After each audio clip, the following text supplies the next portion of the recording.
क्या है भगवान शिव और मोहिनी का रहस्य? बहुत समय पहले की बात है, जब सृष्टि की रचना अपने प्रारंभिक चरण में थी। समुद्र मंथन के समय कुछ असुरों ने अमृत पाने के लिए छल किया। तब भगवान विष्णु ने मोहिनी रूप धारण किया, एक अनुपम स्त्री सुंदर, जिसने अपनी मोहिनी माया से असुरों को मोहित कर दिया और अमृत देवताओं को वितरित कर दिया। उस रूप की दिव्यता और आकर्षण से स्वयं भगवान शिव भी चकित हो गए।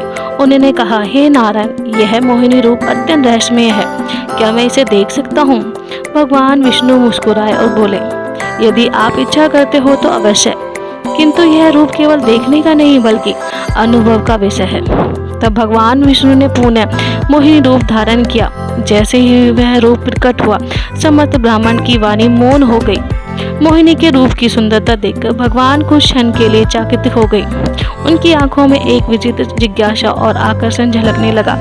वे मोहिनी के पीछे पीछे वन में चले गए। यह देखकर पार्वती जी और अन्य देवता भी चकित हो गए। लेकिन यह लीला केवल एक गहरा रहस्य थी, जो शिव और विष्णु के मध्य आत्मज्ञान और माया की प्रकृति को समझने के लिए रची गई थी। कुछ समय पश्चात मोहिनी अंतर्ध्यान हो गई और भगवान शिव पुनः अपनी दिव्य चेतना में लौटे।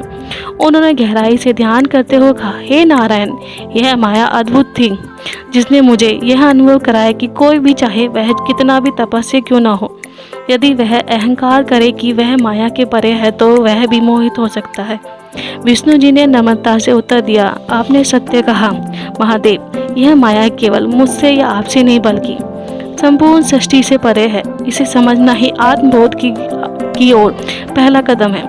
यह रहस्य शिव और विष्णु की मित्रता का प्रतीक बन गया, ज्ञान और माया के संतुलन का प्रतीक। तभी से शिव विष्णु को हरिहर कहा जाने लगा, जो एक दूसरे के पूरक थे।